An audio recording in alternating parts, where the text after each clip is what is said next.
අපේ ඔළුවට ඔටුන්නක් වැටුනේ නැහැ. කුණු කානුවක් දිගේ ගහගෙන ඇවිත් නොවේ. ඔටුන්න වැටුනේ කුණු කානුවක් දිගේ ගහගෙන ඇවිත් නොවේ කියලා එතුමා සඳහනක් කරනවා. නමුත් එතුමාගේ මාධ්‍යංශය විසින් ප්‍රකාශයට පත් කරපු නිල නිවේදනයේ මේ කොටස නැහැ. දැන් අපිට පොඩි චකිතයක් ඇති වෙලා තියෙනවා. අනුර කුමාර දිසානායක මහත්මයා හිටපු හැටියේ ඔටුන්නක් ගැන කතා කරන්නේ මොකද කියලා. අපේ නිවේදනයේ ඒ සම්බන්ධයෙන් විශේෂයෙන්ම ඔබ සියලු දෙනාම දන්නවා අපි යටත් විජිතයක් හැටියට හිටපු රටක්. මෑත ඉතිහාසයේ බැලුවොත් එහෙම දශක දෙකකට පස්සේ 1900 සියවස් දෙකකට පස්සේ 1953 බ්‍රිතාන්‍ය මහා රැජිනිය රාජ්‍යත්වයට පත් වුණාන් පස්සේ මේ රට යටත් විජිතය හැටියට තිබිලා 1972 එදා 1970 පත් වෙච්ච සමගි පෙරමුණු රජය විසින් මේ ජනරජ ව්‍යවස්ථාව මුළු පාර්ලිමේන්තුවම ව්‍යවස්ථාව සකස් කරන තත්වයකට පත් කළා. ඒ කාලේ වෙනම ඇමතිවරයෙක් හිටියා කොලිනාද සිල්වා මැතිතුමා ව්‍යවස්ථාව සම්බන්ධයෙන් ඇමතිවරයා හැටියට. එතකොට ව්‍යවස්ථාව සකස් කිරීම සම්බන්ධ. ඒතකොට 1972 ඇති කරපු මේ ජනරජ ව්‍යවස්ථාවෙන් මේ ඔටුනු සංකල්පය මේ රටෙන් ඉවත් කරා. අපි නිදහස් ශ්‍රී ලාංකීය ලාංඡනය තියෙන රටක් රාජ්‍යයක් බවට පත් වුණා. මේ තමයි මේ පින්තූරේ. මේ තියෙන්නේ එදා තිබිච්ච යටත් විජිතයක් හැටියට තිබිච්ච මේ ඔටුන්න තියෙන ලාංඡනය. මේ තමයි ඊට පස්සේ ඇති කරපු රාජ්‍ය ලාංඡනය. එතකොට දැන් මේ වැඩේ කරලත් අවුරුදු කීයකට පස්සේද නැවතත් මේ ජනාධිපතිවරයා ඔටුන්නක් ගැන කතා කරන්නේ. මොකද ඔටුනු සංකල්පයෙන් අපි බැහැර වෙච්ච රටක්. ඉතින් මේ වෙලාවේදී අපි අවධානය යොමු කරන්න ඕනේ. අපේ හඳුන්වලා දීපු ජනරජ ව්‍යවස්ථාවෙන්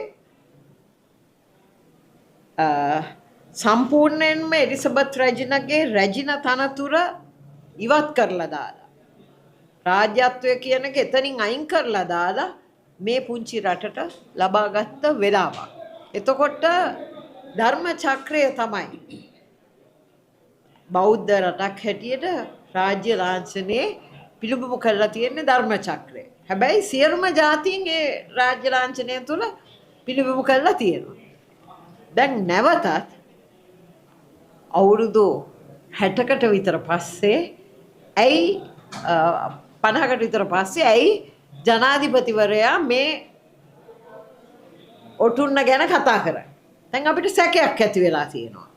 මේක පෙරනිමිත්තක්ද මේ ප්‍රජාතන්ත්‍රවාදයට ගරු කරන මේ රාජ්‍ය තුල තනි පක්ෂ පාලනයකට යනවයි කියන එකේ පෙරනිමිත්තක්ද? ඔටුන්නක් දාන්න පුළුවන් තනි පුද්ගලයෙකුට විතරයිනේ. එතකොට එතුමා ඔටුන්නක් ගැන මොකද මේක පුන පුනා කියනවා. එක්කෙනෙක් කියනවා අවුරුදු 20ක්වත් රටේ පාලනයේ එක පක්ෂයකට තියෙන්න ඕන රට ගොඩනගන්න. ගොඩනගපු රටවල් විනාශ කරපු අය තමයි මේ කතාව කියන්නේ. අමාරුවෙන් යටත් විජිත තත්ත්වයෙන් අපි මිදිලා අපේ රටක් හැටියට සංවර්ධනය කරමින් ඉස්සරහට යනකොට රජය කරපු හැම දෙයක්ම විනාශ කරපු කොටසක් හැටියට දැන් අද අලුත් කතාවල් කියන්න පටන් අරන් තියෙනවා. එතකොට මෙතුමා යෝජනා කරනවාද මේ බහුපක්ෂ ක්‍රමය අහෝසි කරලා තනි පක්ෂයකට යනවා කියන එක. ඔටුන්නක් පළඳිනවා කියලාද මේ රටේ ජනතාවට මේ පහුගිය මැතිවරණයේදී එහෙම නැත්නම් අර පච විදලා පච සමාජගත කළා බොරුවෙන්ම බලය ලබා ගත්තා. දැන් මේ කාලය තුලම බැලුවොත් දැන් අවුරුද්දක් මේ ආණ්ඩුව පත් වෙලා ජනාධිපති පත් වෙලා අවුරුද්දකුත් මාස දෙකක් විතර වෙනවා. එතකොට මේ කාලය තුල බැලුවොත් අපි ඒ හැම වැඩසටහනක් දිහාම බැලුවොත් මොකක් හරි අලි බොරුවක් නේ කරලා තියෙන්නේ. බලය ලබා ගන්න කරපු බොරුව වගේම තමයි මේක පවත්වාගෙන ගිහිල්ලා ඉදිරියටත් විශේෂයෙන්ම මේ බොරු සමාජගත කරමින් වැඩ කරගෙන යන්නේ. පටන් ගන්නකොටම කිව්වනේ IMF එක අපි ගණන් ගන්න නැහැ කියලා. ඉතින් අපි එතනින් පටන් ගන්නකොට මේ වෛරයකින් කුහකකමකින් උද්දච්චකමකින් ගෙනියන මේ පාලනය තුල විශේෂයෙන්ම ක්‍රීඩා සමාජය, ගමේ අවමංගලාධාර සමිතිය, එහෙම නැත්නම් මේ පළාත් පාලනය තුලින් දැන් මං හිතන්නේ ඔබ සියලු දෙනාම දකින්න ඇති පළාත් පාලන ආයතනයක සභාපති කෙනෙක්. පහුගිය දවසක ඊටාම ලාබාල කාන්තා නියෝජිතවරියක් මොන විදියටද අපේ යෝජනයට ලක් කරලා තියෙන්නේ කියලා. මගේ කාර්යාලයට ගියාම පරුෂ වචනෙන් බැන වැදීම. ඉතින් මේ වගේ තත්වයක් මේ පහළ මට්ටමේ ඉඳලම උඩට ගෙනියන්නේ මේගොල්ලන්ගේ මේ ඔළුව තුල තියෙන මේ ඔටුනු සංකල්පය. ඔටුනු පැලඳීමේ සංකල්පය ක්‍රියාත්මක කරන්නද කියන එක මේ මහා ඉල්මහා විරු සමරුමේදී එළියට දැම්මද කියන එක, මේකද මේ කතන්දරේ කියන එක ගැන අපි ජනාධිපතිවරයාගෙන් හෝ එතුමා වෙනුවෙන් හරි වගකීමක් ඇතුව උත්තරයක් බලාපොරොත්තු වෙනවා. අපි දකිනවා සමහර වෙලාවට මොනතරම් තාමත් බොරුව සමාජගත කරමින් අපි දැක්කා ඊයේ පෙරේදා කාන්තා ඇමතිවරියක් විදේශයකට ගිහිල්ලා මේ සුළු ජාතීන්ට මේ රටේ උණයි කියන දේවල් සම්බන්ධයෙන් ලොකුවට කතා කරා. නමුත් එතුමියම ඔප්පු කරලා තියෙනවා එතුමිය සුළු ජාතිකයෙක් හැටියට සිංහල දකුණේ දිස්ත්‍රික්කයක් නියෝජනය කරමින් කොහොමද පාර්ලිමේන්තුවට ආවි කියලා. ඒ තරම් තත්වයකට යන්න පුළුවන් නම් මොකද්ද මේ රටේ මේ ඒගොල්ලන්ට උණයි කියන වෙනස්කම? පැවතිච්ච සියලුම අපි එක්සත් ජාතික පක්ෂය කියන්නේ සියලුම ජාතීන්ට ගරු කරන සියලුම ජාතීන් එකමුතුව සියලුම මනුෂ්‍ය වර්ගයත් එක්ක එක ජාතියක් ආගමක් කුලයක් නැතුව වැඩ කරන පක්ෂයක්. ඒතකොට අපිට කියන්න පුළුවන් අපේ ඉතිහාසය තුල අපි මේ හැම කෙනෙකුටම ජාතිවාදය ආගම්වාදය නැතුව වැඩ කටයුතු කරලා තියෙනවා. ඉතින් ඇයි මේ වගේ දැන් පිට රටවල් වලට ගිහිල්ලා ජනාධිපති ගිහිල්ලත් කියන්නේ රටේ තියෙන මේ වෙලා මේ මොනවාද කුඩු ගැන පාතාලි ගැන. ඇයි අපේ ප්‍රශ්න අපි ගෙදර විශ්ල ගන්න නැතුව බොරුවට මේ ඒගොල්ලන්ගේ මාතෘකා හදාගන්න අපි බලාපොරොත්තු වෙනවා. අඩුතරමේ ඒගොල්ලන්ට මේ රාජ්‍ය බලය ලැබිලා තියෙන කාලය තුල ඔය බොරු තාමත් සමාජගත කරන්නේ නැතුව හරි දේ රට වෙනුවෙන් දේ රටේ පැවැත්මට අවශ්‍ය දේ රටේ 221ක් ලක්ෂ 221ක් ජනගහනයට අවශ්‍ය දේ පවත්වයි කියලා අපි විශ්වාස කරනවා. ඒක නිසා මහා ඉල්මහා විරු සමරුවේදී ජනාධිපතිවරයා එයාට කානුවක් දිගේ උටුන්න ආවේ නැති එක ගැන එක්සත් ජාතික පක්ෂය හැටියට අපි හෙලා දකිනවා. අර මේ අයවැයෙන් අර වතුකම් කරුවන්ට වැඩි කරපු රුපියල් 200 ගැන එක්සත් ජාතික පක්ෂයේ මතය කොහොමද? අපි බොහොම සන්තෝෂ වෙනවා. හැමදාම වතුකම් කරුවන් වෙනුවෙන් වැඩ කටයුතු කරපු පක්ෂයක් හැටියට. නමුත් අපිට ඒක එච්චරම පහදිලිතාවයක් නැහැ. මොකද මේ වතුකම් කරුවන් ගැන කතා කරන්නේ වතු සමාගම් වලට දෙනවා කියන 200ක් සම්බන්ධයෙන් පමණයි. ඇත්තටම කියනවා නම් අද වැඩ කරන වතුකම් කරුවන් වෙනුවෙන් වැඩ කටයුතු කරන අය වෙනුවෙන් මේ රට හැමදාම මේ කුෂිකර්මාන්තය ශේෂ්ත්‍රයේ ලෝකයේ තිබිච්ච බලවත්ම තේවගාව කරපු රට හැටියට ඇත්තටම ඒ අය බලා ගැනීමේ කටයුත්ත පැවතිච්ච හැම ආණ්ඩුවක්ම කරලා තියෙනවා. ඉතින් අපි විවේචනය කරන්නේ නමුත් අපි ගැන සන්තෝෂ වෙනවා. එකම එකයි තියෙන්නේ දේ වගාවට වැඩිම දායකත්වය දක්වන්නේ ලක්ෂ 6කට ආසන්න කුඩා තේවතු හිමි. වතු සමාගම් වලට ගැන විතරයි ඒකේ කතා කරන්නේ සහාය මුදල වෙන් කරලා තියෙන්නේ. එච්චරයි අපිට කියන්න තියෙන්නේ. අනිත් කම්කරුවනුත් වතුකම් කරුවනුත් කම්කරුවන් හැටියට සලකනවාද කියන ගැටලුව තියෙනවා. ඔබතුමිය කියන්නේ ඉස්සෙල්ලා අපි හිතුවා එක්සත් ජාතික පක්ෂය කොහොමද සහාය දක්වනවා කියලා. මොකද ඊයේ එක්සත් ජාතික පක්ෂයෙන් ඡන්දය ඉල්ලපු ජීවන් තොණ්ඩමන් මහත්තයා කොහොමද පක්ෂය තමයි ඡන්දය දුන්නේ.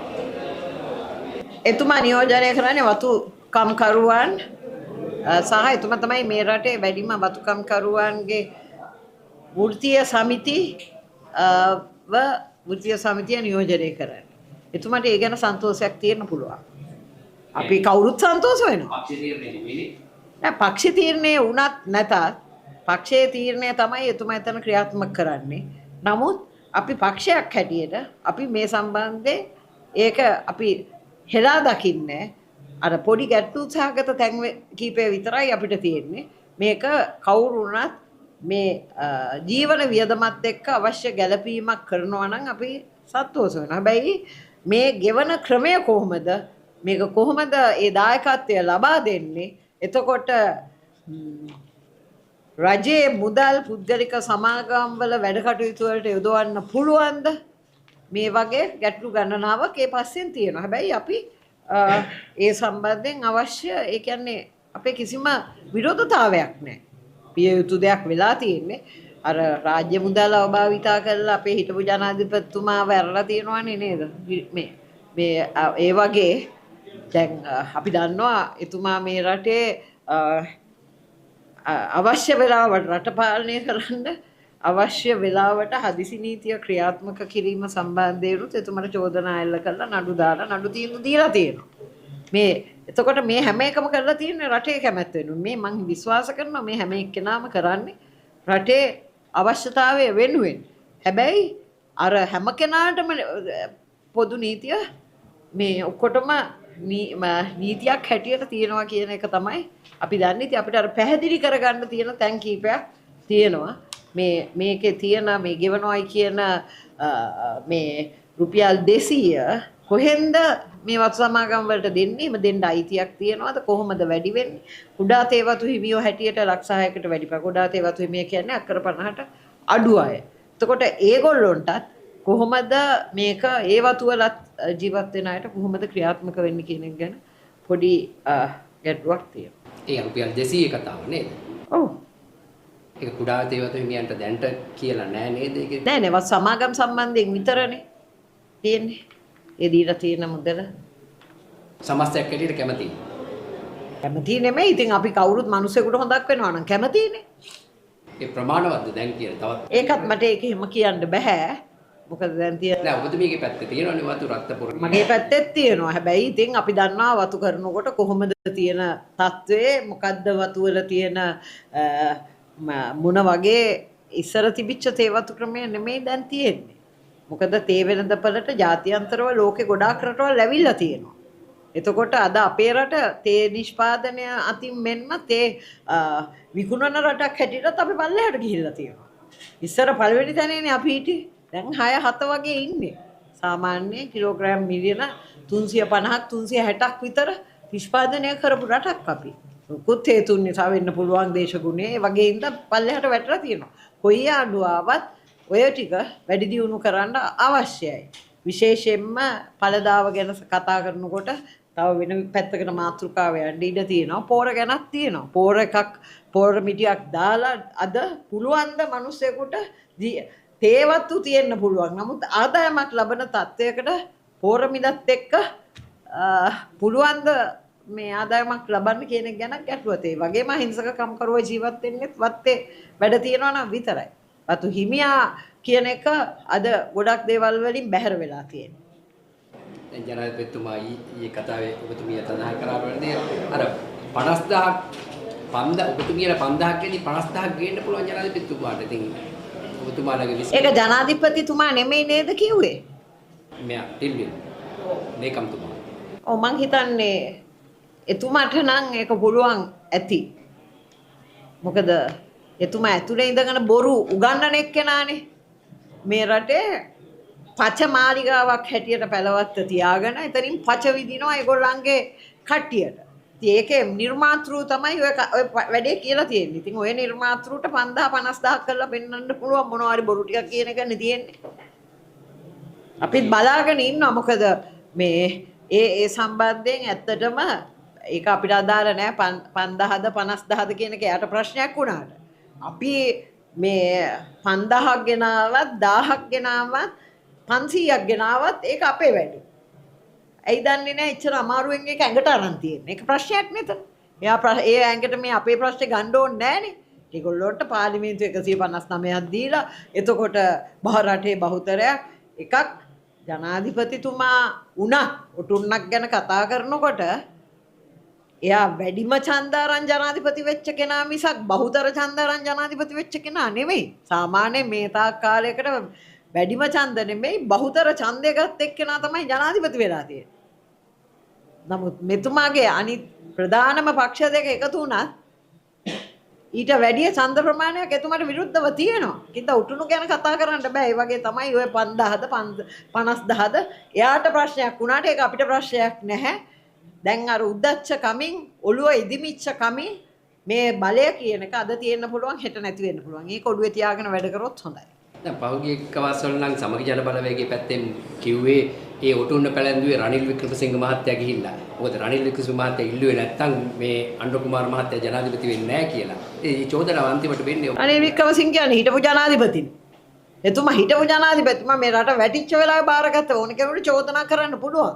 නමුත් රනිල් වික්‍රමසිංහ මහත්තයා රට බාර ගන්න කෙනෙක් නැතුව ඉන්නකොට රට පත්තු වෙනකොට ඔය කතා කරන උදවිය දැන් ලොකුවට උටුණු ගැනයි 5000 50000 කරන අයයි පාර්ලිමේන්තුව පුච්චන්න යනකොට මේක තව නේපාලයක් වෙන්න හදනකොට තනි පුද්ගලයෙක් හැටියට පාර්ලිමේන්තු නියෝජනයෙන් රටම බාරගත්තා. තෙල් නැති ගෑස් ටික නැති ළමයට බෙහෙත් ටික නැති ලයිට් නැති මේ හැම එකක්ම නැති අවසානයේ මුළු ලෝකෙම අපිව තනි කරපු වෙලාවක තමයි එතුමා මේ රට තනියම බාරගත්තේ. බාරගත්ත පුද්ගලයා අවුරුදු දෙකකින් ඒක කියනවානේ ලොකු හාස්කමක් කියලා වෙනසුලාවේවත් මේ අනිත් බංකොඩොත් වෙච්ච රටවත් ග්‍රීසිය කිව්වම මොකද දන්නවනේ ඈත ඉතිහාසෙ කොච්චර දියුණුවක් තිබිච්ච රටක්ද කියලා. ඒ කඩන් වැටිච්ච රටවලුත් අවුරුදු 25 30 ගිහිල්ලා නැවත ගොඩනගෙන්න බැරි වෙලා තියෙද්දි අපි හිටපු අටවෙනි විධායක ජනාධිපතිතුමාට පුළුවන් වුණා අවුරුදු දෙකකින් මේක ක්‍රමවත් කරන්න. ඒ හින්දා තමයි ඒකේ ප්‍රතිඵලයක් තමයි මැතිවරණය තිබ්බා. මැතිවරණය තියන්න බැරි තත්ත්වයක් තිබුණත් එතුමා මේ මැතිවරණය ප්‍රජාතන්ත්‍රවාදයට ගරු කරලා කඩට වේලාවට මැතිවරණය තිබ්බා. එතුමාගේ ඉල්ලීමේ අයිතිය කාටවත් නවත්තන්න බෑ. හොඳයි බොහොම ස්තුතියි එහෙනම්. බයි. 21 යනවනේ. එතුමා ඒ කටයුතු කරගෙන යනකොට සජිත් ප්‍රේමදාස මහත්තයාගේ ක්‍රියාකලාපය ගැන මොකක්ද පොදුවේ නැකේ? නෑ එතුමාගේ ක්‍රියාකලාපය ගැන වෙන කාටවත් ප්‍රශ්නයක් නෑනේ. මොකද ඒ අය වෙනත් පක්ෂවල අයනේ. රනිල් වික්‍රමසිංහ මහත්තයාට තිබිච්ච පාර්ලිමේන්තුවේ බහුතරයත් එක්ක රට ගෙනියන්න තිබුණේ.